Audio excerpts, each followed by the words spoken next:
Big boss 17। चलिए बात करते हैं। अब सीज़न ख़त्म होने को है, गिन के 2 दिन और रह गए हैं, 2-3 दिन। अब सिर्फ जर्नी वीडियो दिखाई जाएगी, मतलब आज से जर्नी वीडियो स्टार्ट हो जाएगी, 2 दिन जर्नी वीडियो चलेगी और उसके बाद फिनाले हो जाएगा। तो इस तरीके से चीज़ें होने वाली हैं, या फिर हो सकता है कि आज कोई घर के अंदर आ जाए, आज से जर्नी वीडियो ना स्टार्ट होके कल से जर्नी वीडियो स्टार्ट हो जाए, लेकिन हाँ आजकल में ये चीज़ें हो जाएंगी। तो चलिए बात करते हैं। कल विकी भैया एलिमिनेट हो गए। अब बड़ा शॉकिंग था कि विकी भैया कैसे एलिमिनेट हो सकते हैं। बाहर वालों के लिए भी ये चीज़ बड़ी शॉकिंग थी। हालांकि मैंने आप सबको पहले ही अपडेट कर दिया था कि विकी भैया का एलिमिनेशन हो चुका है, लेकिन अरुण के रहते हुए घर में विकी भैया का जाना ऐसा था कि घर वालों को भी पूरी उम्मीद थी कि भाई अरुण ही जा रहा है। अगर टॉप 5 की बात करें तो उसमें अरुण नहीं होगा और अरुण हो रहा है घर से बेघर। लेकिन बिग बॉस ने तो कुछ और ही सोच के रखा हुआ था। बिग बॉस ने विकी भैया का जो सफ़र था वो यहीं तक का रखा हुआ था। बहुत ही खूबसूरत जर्नी थी विकी भैया की, ये हम कह सकते हैं। खेला उन्होंने, मैनिपुलेट किया लोगों को, डिप्लोमेटिक रहे, जैसा उनको चाहिए था, जिस तरीके से उनको चाहिए था, जिस तरीके से काम निकलवाना उन्होंने निकलवाया। और इसको मैं उनकी काबिलियत मानती हूँ कि उनके अंदर वो पावर है, वो चीज़ें हैं कि वो लोगों को मैनिपुलेट कर सकते हैं। क्योंकि आप किसी को मैनिपुलेट अगर कर पा रहे हो तो इट मीन्स कि लोग आप पे ट्रस्ट कर रहे हैं, लोग आपकी बातों को समझ रहे हैं, लोगों को है कि आपके अंदर वो बात है कि आप उनको जो आप झांसा दे रहे हो उस झांसे में लोग अगर आ रहे हैं तो ये मैं एक अप्रिशिएशन की तरह देखती हूँ विकी भैया के अंदर, कि अप्रिशिएट करने वाली चीज़ है कि विकी भैया ने लोगों को मैनिपुलेट किया। लोगों ने विकी भैया ने गेम खेला डे वन से, चाहे वो सना रही हो। याद होगा आप सबको, सना ऐसा लगता था कि पहले ही हफ्ते में बाहर निकल जाएंगी, लेकिन जिस सना से कोई बात नहीं करना चाहता था, कोई रिश्ता नहीं रखना चाहता था, उस सना के साथ विकी भैया ने रिश्ता बनाया। उस सना को विकी भैया कितना आगे लेकर के आए, आप सबने देखा है ना। तो विकी भैया ने गेम खेला है, बहुत बेहतरीन वाला खेला है। अब अपने जो पर्सनल रिश्ते हैं उसको भले उन्होंने थोड़ा सा साइड में रख दिया, तो वो मेरे हिसाब से ऐसा था कि उनको ये था कि भाई ये तो मेरी वाइफ है, पूरी दुनिया को मैं समझा सकता हूँ लेकिन मेरी वाइफ तो समझ ही जाएगी, इसको तो पता ही है कि मैं गेम खेल रहा हूँ यहाँ पे। मैं यहाँ पे रिश्ते बाकियों से नहीं बनाने आया हूँ, लेकिन जो मेरा पहले का रिश्ता है उस रिश्ते पे उनको इतना ट्रस्ट था कि वो उस रिश्ते को थोड़ा सा साइड कर देते थे, थोड़ा सा अटेंशन नहीं देते थे, तो भी उनको लगता था कि चलेगा। और जो कि मेरे हिसाब से गेम के लिए सही है। भाई वो बंदा गेम खेलने आया था, वो अपनी आइडेंटिटी बनाने के लिए आया था। भले ही लोग कहें कि वो अंकिता लोखंडे का पति है, अंकिता लोखंडे के कंधे पे चढ़ के वो यहाँ तक आया है, लेकिन मैं ये कहती हूँ कि उस बंदे ने डे वन से मेहनत करी है। अगर उसके अंदर वो पोटेंशियल नहीं होता, वो चीज़ें नहीं होती, तो आपको लगता है कि बिग बॉस अपने घर में रखता उनको? बिल्कुल भी नहीं रखता।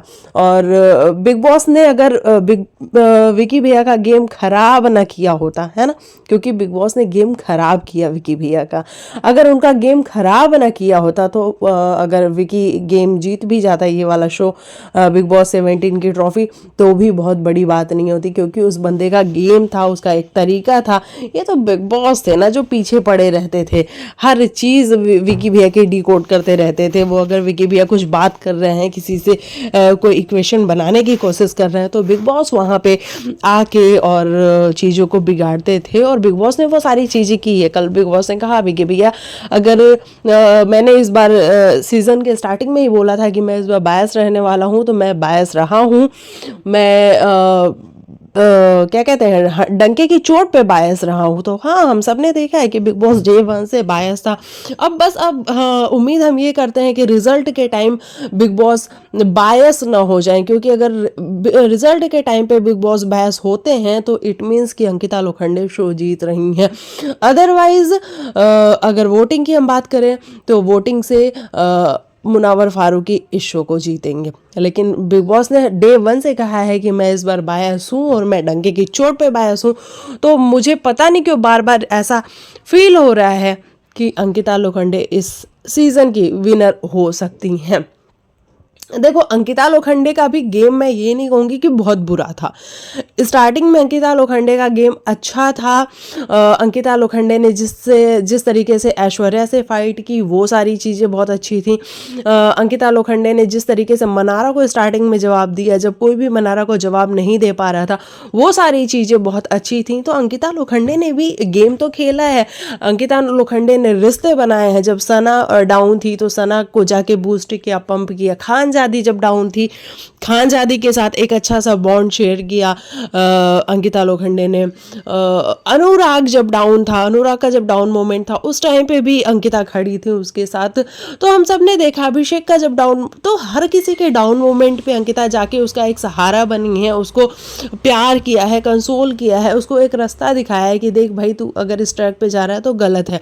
अभिषेक से तो बॉन्डिंग अंकिता की बाद में ना खराब हुई, एकदम लास्ट के टाइम पे, क्योंकि अभिषेक की चीज़ें अब अंकिता को लगने लग गई थी कि ये सही नहीं कर रहा है, क्योंकि ईशा अंकिता की फ्रेंड थी और वो ईशा को ज़्यादा प्रायोरिटी कहीं ना कहीं दे रही थी। तो इस वजह से तो अंकिता लोखंडे का भी गेम अच्छा रहा। हाँ, ये जो लास्ट के जो हफ्ते गए हैं जिसमें उन्होंने विकी के साथ जो लड़ाई झगड़े किए, मतलब फैमिली वीक लगा लो आप, फैमिली वीक के बाद से अंकिता लोखंडे का गेम ख़त्म हुआ है। ख़त्म नहीं कहूँगी मैं, लेकिन वो अपने रिश्तों में बहुत ज़्यादा उलझ गई, क्योंकि उनको ऐसा लगने लगा कि भाई हमारी फैमिलीज़ भी इन्वॉल्व हो रही है कहीं ना कहीं, और विकी भी मुझे अटेंशन नहीं दे रहा है।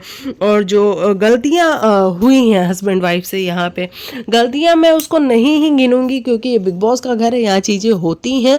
तो अगर आपका एक रिश्ता है, बाहर से आप एक रिश्ते को लेके आए हो, तो वहाँ पे कुछ उम्मीदें होती हैं। अगर उस उम्मीदों पे आप खरे नहीं उतर पाते हो, तो उस तरीके से अंकिता को ये लगा कि भाई गलती तो हम दोनों की, अगर हमने एक दूसरे को क्या कहते हैं चप्पल जूते मारे हैं या एक दूसरे के साथ मिसबिहेव किया है, तो दोनों ने ही किया है, किसी एक ने सिर्फ नहीं किया है। और जिस तरीके से बातें आई कि सिर्फ अंकिता ही गलत नज़र आ रही है, विकी ने ऐसा कुछ नहीं किया है, तो इस बात से अंकिता को बहुत ज़्यादा बुरा फील हुआ और उसके बाद इनके झगड़े और भी ज़्यादा बढ़ गए, वो हम सब ने देखा। और मनारा को लेकर के अंकिता का जो स्टेटमेंट था, वो सारी चीज़ें भी हमें थोड़ी सी अजीब सी लग रही थी कि मनारा की तरफ से ऐसा तो नहीं दिख रहा था कि मनारा विकी भैया को किसी और इंटेंशन से अप्रोच कर रही है या बात कर रही है। वो विकी भैया ही बात कर रही थी और वो हम सब एक क्लियर देख सकते थे।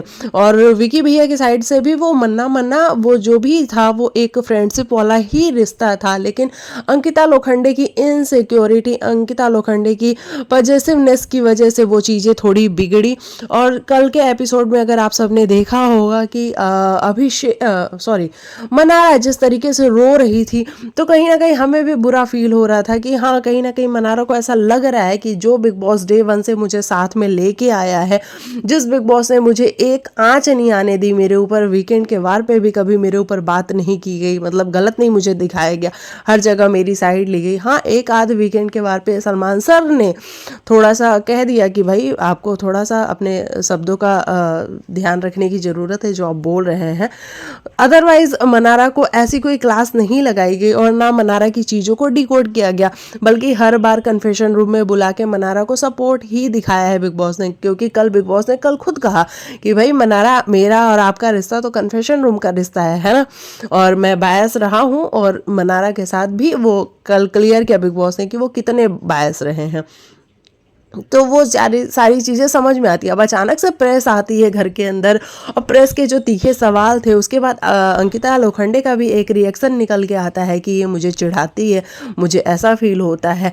तो वो सारी बातों से मनारा बहुत ज़्यादा ऐसी परेशान सी हो गई कि भाई ये क्यों हो रहा है, कि बाहर मैं क्या प्रोजेक्ट हो रही हूँ, बाहर मैं क्या ऐसी विलन सी लग रही हूँ क्या। तो इस वजह से मनारा का कल रोना निकल रहा था।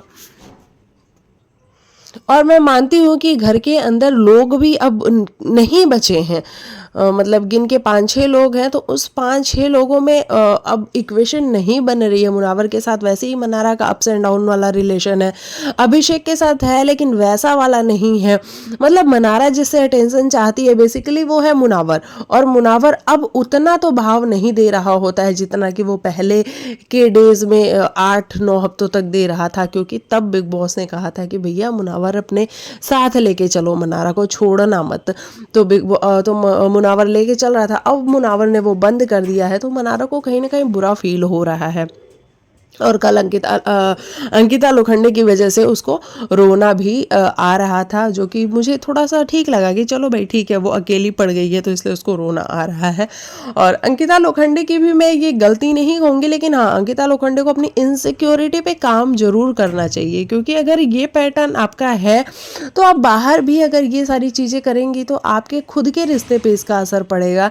तो आपको खुद पे काम करने की ज़रूरत है, ना कि विकी पे काम करने की ज़रूरत है। विकी अपनी जगह पे ठीक है, वो आपने खुद एक्सेप्ट किया है कि वो बंदा ऐसा है कि वो दूसरों को ज़्यादा कंफर्टेबल कराना चाहता है। वो समझता है कि मैं तो उसकी अपनी हूँ और मैं समझ जाऊँगी।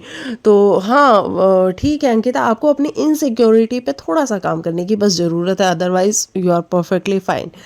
तो इस तरीके से चीज़ें कल के एपिसोड में हमें नज़र आई। उसके बाद विकी भैया एलिमिनेट हो गए, फाइनली जाके अभिषेक, मुनावर फारूकी, मनारा चोपड़ा, अंकिता लोखंडे और अरुण अरुण भाई, मानना पड़ेगा अगर किसी क्या कहते हैं ना कोई लकी होता है तो इस तरीके से लकी होता है जैसे कि अरुण भाई है। मतलब अरुण भाई का गेम क्या रहा है डे वन से, तहलका के जाने के बाद कोई बॉन्ड नहीं बना, अरुण का घर के अंदर कोई बॉन्ड नहीं बना, उसके बावजूद उस बंदे ने अकेले सरवाइव किया है और हमेशा खुश रहा है वो बंदा, अकेले में रहा है, लेकिन कभी कंप्लेन नहीं करी बिग बॉस से कि बिग बॉस मैं यहाँ अकेला पड़ गया हूँ और मुझे किसी की ज़रूरत है या फिर मेरे को यहाँ से बाहर निकालो, ऐसा उसने कभी भी नहीं कहा है। तो मुझे लगता है कि वो अकेले वाला जो सर्वाइवल था वो अरुण को यहाँ तक लेके आया है। और हाँ, अरुण भी फाइनलिस्ट बन चुके हैं, जिसकी हमें एटलीस्ट रिस्पेक्ट करनी चाहिए कि ठीक है, ये अरुण का अपना लक है, ये अरुण का अपनी किस्मत है ना। कई बारी हम कहते हैं ना कि लक फैक्टर होता है, तो ये अरुण के लिए बहुत लकी साबित हुआ है ये सीज़न, और अरुण फाइनली फाइनलिस्ट बन गए बिना कुछ किए। अदरवाइज मुझे लगता है कि ईशा मालविया थी फाइनलिस्ट बनने के लायक, विकी भैया थे फाइनलिस्ट बनने के लायक, तो ये लोग टॉप 5 टॉप 6 होने चाहिए थे। लेकिन चलो कोई बात नहीं, सबकी जर्नी लिखी ही होती है और बिग बॉस लिख के ही अंदर लेके आते हैं, और वो हमें समझ में आया। तो अरुण भी फाइनलिस्ट बन चुके हैं। और उसके बाद विकी भैया के जाने के बाद अंकिता लोखंडे को रोना आ रहा था बहुत बुरी तरीके से, जो कि फिर मुझे यही लगता है कि भाई हस्बैंड वाइफ का रिलेशन है। अंकिता को भी कहीं ना कहीं ये बात पता ही थी कि विकी मेरे से ऊपर तो नहीं ही जाएगा और विकी एक टाइम के बाद चला जाएगा, ये अंकिता को डे वन से पता था। और कहीं ना कहीं विकी जो कि इसमें बहुत बड़ी भूमिका निभाता है, वो हर बार अंकिता को आगे रखता था, अपने से गेम वो खेलता था, लेकिन वो उम्मीद ये करता था कि अंकिता कोई ऐसा काम ना करे जिससे जब विनर बनने की बारी आई तो थोड़ी प्रॉब्लम हो।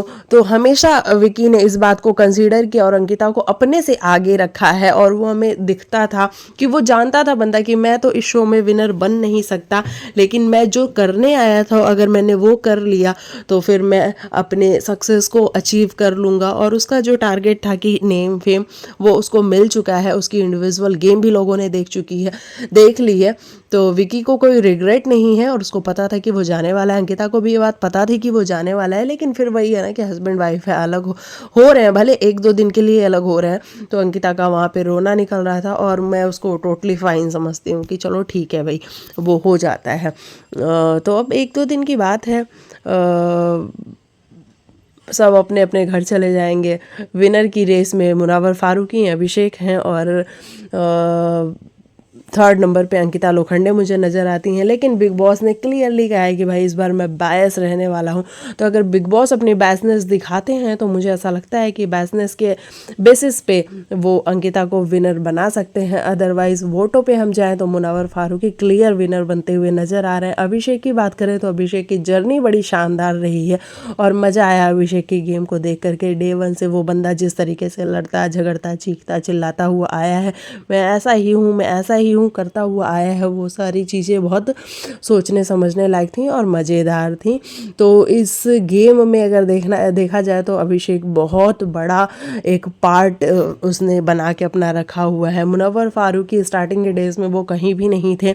लास्ट के डेज़ में जो उनकी जर्नी थी, मतलब जो बाहर की उनकी जर्नी थी, उसको बिग बॉस अंदर लेके आते हैं और उसके बाद मुनव्वर का एक लो फेज़ आता है और उसके बाद मुनव्वर फिर जागते हैं। उनको ऐसा लगता है कि अब मुझे जागना, वो भी लास्ट के टाइम पे, एक हफ्ते पहले की बात है ये। तो मुनव्वर के पास फ़ैन फॉलोइंग भी बहुत ज़्यादा है और लोग भी उनको बहुत ज़्यादा चाहते हैं। उनके गेम जो भी है उनका, अब लोग जिस भी तरीके से मुनव्वर को चाहते हैं तो मुनव्वर फारूकी का वो है। अंकिता लोखंडे टीवी का एक बहुत बड़ा नाम है और स्टार्टिंग के डेज में मुझे अंकिता पसंद आती थी, मुझे अच्छी लगती थी अंकिता लोखंडे। लेकिन जब ये विकी से उनकी ज़्यादा फाइट होने लगी तब मुझे ऐसा लगने लगा कि अंकिता ठीक है ना यार, आपको थोड़ा सा काम एंड कंपोज रहने की ज़रूरत है, जो कि वो नहीं रह रही थी। तो उस टाइम पर मुझे थोड़ी सी लो लगी अंकिता। अदरवाइज़ अंकिता का भी गेम फंटेस्टिक था, बढ़िया था। मनारा चोपड़ा की बात करने जाए तो वही मनारा चोपड़ा को आप सब ने देखा है कि मनारा चोपड़ा भी अपनी चीज़ों को लेके वोकल रही है, वो डरती तो नहीं है किसी से, ये तो बात सही है। तो जैसे उसने अभिषेक को यू आर एन ऐश बोला ही है कंटिन्यू, तो वो डरी तो नहीं है किसी से भी। लेकिन हाँ ये है कि मनारा को गाइडेंस की ज़रूरत पड़ी है टाइम पे, उसको बिग बॉस की भी ज़रूरत पड़ी है और बिग बॉस ने अपने को तो आगे रखा ही, उसके बाद मुनव्वर फारूकी को भी रखा कि भाई हम दो लोग मिलके मनारा को आगे लेके जाएंगे और वो सारी चीज़ें हमें देखने को मिली। तो मनारा चोपड़ा भी डिज़र्व करती हैं ये जो फाइनलिस्ट वाला टैग उनको मिला है वो। और अरुण भाई का अपने हम बात कर ही चुके हैं कि ठीक है भाई, उनका लक फैक्टर है और किसी की किस्मत अगर उसको आगे लेके जाना चाहती है तो फिर हम आप होते ही कौन हैं ये कहने वाले कि वो डिज़र्व नहीं करते हैं। तो अगर वो बिग बॉस की नज़र में डिज़र्विंग होंगे शायद तभी वो आज फाइनलिस्ट की रेस में बैठे हुए हैं। तो ये रहा मेरे हिसाब से कल के एपिसोड का रिव्यू। और बस अब घर वाले बोर हो रहे हैं, बस उनको भी है कि भैया हमको भी अब निकालो, फिनाले आए और हम भी अपने अपने घर को जाएं। तो ये वाली सारी चीज़ें हैं। चलिए आप लिखिएगा आपके हिसाब से क्या क्या सिनेरियो रहा कल के एपिसोड का। आपको क्या लगता है कि विकी भैया कहाँ तक डिज़र्व करते थे और आगे जाना डिज़र्व करते थे, या फिर उनका यहाँ से निकल जाना ही ज़्यादा सही था? लिखिएगा आप अपनी राय को। मैं मिलती हूँ नेक्स्ट वीडियो में, तब तक के लिए बाय बाय, टेक केयर, अपना ख्याल रखिए।